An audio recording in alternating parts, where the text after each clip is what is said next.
It's Dragon Ball time! Hello and welcome to another figure review. Today I'm going to have a look at the SH Figuarts Dragon Ball Z Majin Vegeta figure. And this is my favorite Vegeta design, honestly. I always love this one. I like a lot of things about the Buu saga, and I like that Figuarts is slowly going through that. We're getting Majin Vegeta, we're getting a Fat Buu in, this month. Is Fat Buu coming out this month? And we're getting Gotenks, the best character of all time, in October, I think. But regardless of that, right now we have Majin Vegeta, so we're gonna have a look at this figure. You know, it's weird. I put him up to all my other Vegetas, and it's like things are always changing. There's like more shading, less shading, brighter hair tones, less brighter hair tones. When will they find a way get to a point where it's like all the same, where it looks all the same with the coloring and whatnot? It's weird. So, size. He stands 13 centimeters to the top of his head, which is a little over 5 inches tall, and if you're going to the tippy top of his hair, that's a little over 6 inches, 15 centimeters. He has the big exaggerated hair because he's Super Saiyan 2. But focusing on the figure itself, I love the face sculpt. It's very nicely done. You got the Majin logo on the forehead, super clean. For a second, I thought they even molded it on, but no, it's painted on. That's fine. That's not a knock. You got the lines under his eyes, and you know the angry eyes, just the little lines over his nose. And then with the paint job on the hair, you have a little bit of orange going on the tips on over here, but it stops dead on the side. And okay, trust me, it looks a lot more exaggerated on the camera. If I'm looking at it over the camera, it doesn't seem so bad, and it doesn't pop as much as it looks on my screen right now. Just something to note. You know, I gotta tell you these things because camera work with the lighting and everything, it might seem a little bit different. Because honestly, when I saw this guys and a couple of other people reviews, there are a lot of things that stuck out to me, and now having the figure myself doesn't seem so bad anymore. So overall mold detail in it is very good. I just wanted to have a look at the paint bleeding over here. That's a little bit weird, but the muscle work is very nice. All the wrinkles in his outfit. I mean, this is definitely a more bland design. It's a lot more simple, but I think they made the best out of it by having the veins. And he's definitely a bit more buff. Something I would have expected out of the re-released Vegeta. I mean, when they did the Vegeta with the vest, they did a new mold. And I really hoped it would be like Super Vegeta, where it fights Cell and he gets a little bit bigger. This is the one. This is the one Super Vegeta, but he's Majin Vegeta. Looking at the gloves, those are complete white. A little bit of wrinkles going on over there. And I don't know how well you can tell under the camera. And that's another thing. Sometimes it pops out a lot more, and for other times I don't see it really that much. The torso piece is a different material. As such, it's a lot less shiny. And that was a thing in some reviews. I saw that and I was like, damn, that looks horrible. But looking at it right now, it's not that noticeable. It is noticeable, let me tell you. I mean, there's obviously a difference in color, which it sticks out a little bit weirdly. And I mean, the overall mold also, he might be a little bit too thin around the waist. I'm not sure again, but he's like super buff in the arms, and then he's like very narrow torso area. I mean, look at his arms. His arms are almost as big as his torso. So, that's one thing. We got some random shading in the thighs over here. I don't get it, guys. Like, why do you do this? Why do this at all if this is the only shading you're gonna put on it? It doesn't look good.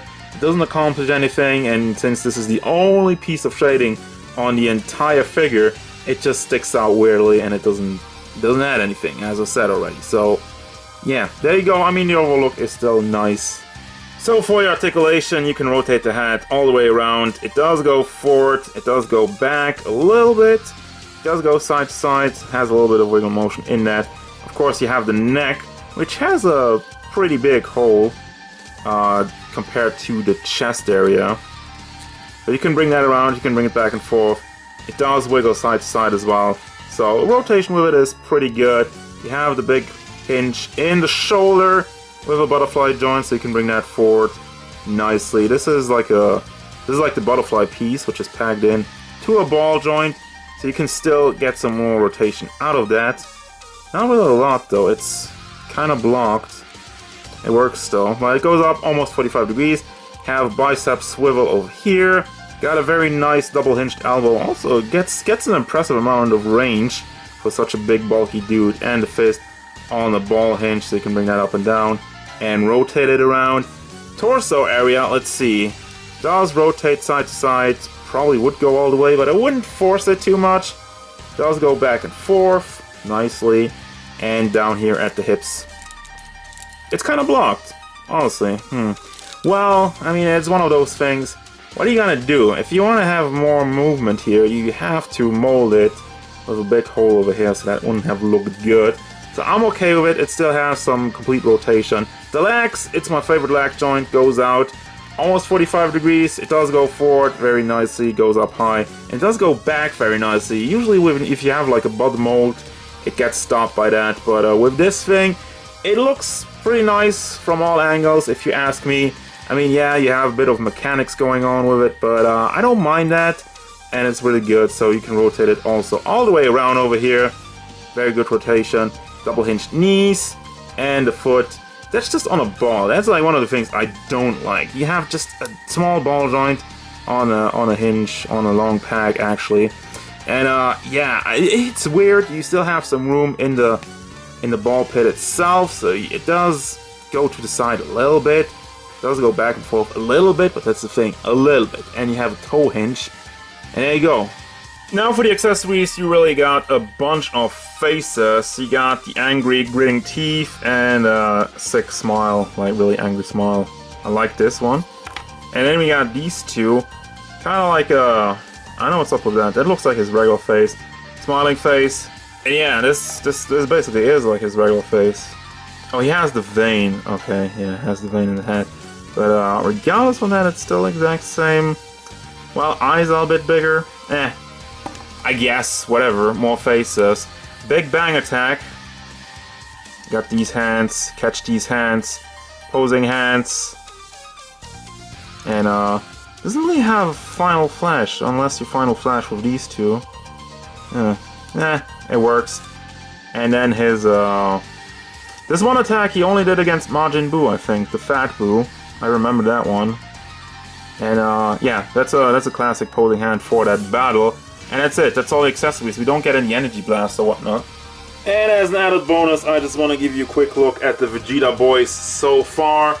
Like I said, lots of re-releases. This is even like the premium color. There was the version before that. Then we got this one. Then we got the old version. Then we got the old version again. And the blue-haired one, which I'm just gonna ignore because, you know, blue hair, you're just a palette swap. I mean, the outfit is kind of cool, but still. Yeah, no shading. A little bit of shading, lots of shading, and then no shading again. Yeah, I mean, that's the thing. That's the thing that's going on. And that's gonna do it. That's gonna bring me to the final thoughts. What do I think about this figure? Now, it's another cool Vegeta edition. We finally get a different design also after getting, you know, re-release after re-release of the one version with the vest. So I appreciate that. I like the bit of shading in the hair. It's actually a pretty cool effect. It's not executed so well. There could be a little bit over here as well, but you know, shading. At least we have shading. For the rest of the body, there's no shading, so that's a bit of an issue because it's a bland design.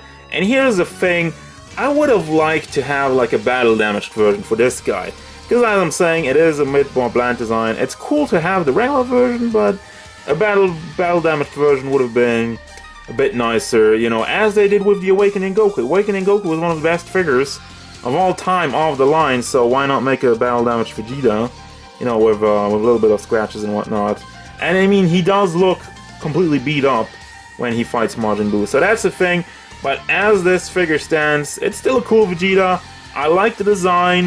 It has a little bit of flaws, no shading, and paint difference in the torso over here. I'm not really bothered that much by that, so I'm gonna recommend them because the articulation is very nice. You get a bunch of faces, hands, okay, no energy effects because that's, I mean, I don't know. Does Figuarts even still do energy effects? They kind of stopped doing all of that. Before you had like whole diorama things, then you had with energy effects, then you only had the energy effects, and now you just have hands and faces. That's gonna do it, guys. As usual, thank you very much for watching. Don't forget, if you enjoyed this review, hit it up with a like and subscribe to the channel so you can stay tuned for more figure reviews, gameplay stuff, and whatever Majin Vegeta wants.